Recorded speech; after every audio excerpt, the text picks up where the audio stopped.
Good Thursday evening, Southeast Texas. A hot day across the area, and that hot weather will persist right on through the weekend. In fact, I think we could see high temperatures well into the mid, possibly upper 90s as we work on into Sunday.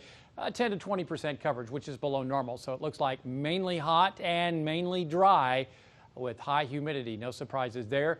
But the weekend forecast looks pretty good for mowing.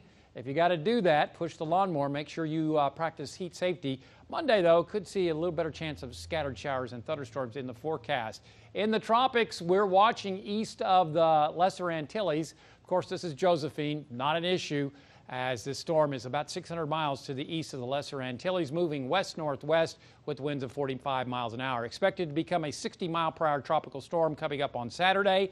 Then, as it encounters strong southwesterly wind shear that we've been talking about for days, this would tear it apart. And that's exactly what the Hurricane Center is going with. And in fact, it may not last as it then turns to the north. We'll be watching a trough of low pressure move off the east coast, and that is going to turn it off towards the north and then back, recurving it off towards the north and east. Gulf of Mexico is closed for business, so there's no way you can come into the Gulf. We're in good shape.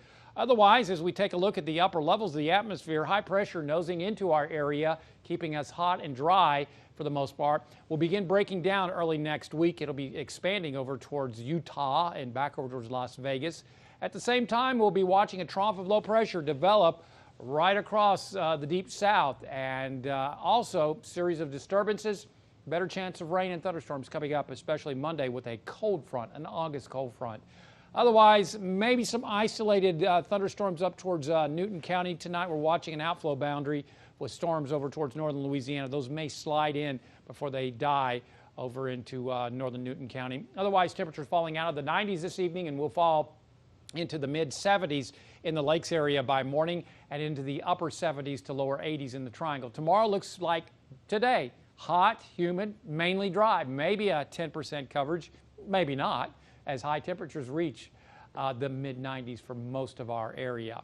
On the Gulf of Mexico, look at the water temperature, 89 degrees. That's the hottest it's been all year long. Slightly choppy seas around 1 to 2 feet in your boating forecast, looking at a southwest wind at 5 to 10 knots. Our forecast, 10, maybe 20% coverage of isolated to widely scattered showers and storms over towards Newton County, otherwise becoming mostly clear, warm and humid as lows drop into the mid-70s, lakes to the upper 70s to lower 80s in the triangle. Then for your Friday, we'll end the day out fairly hot and dry. Could reach the mid to upper 90s lakes, mid-90s triangle.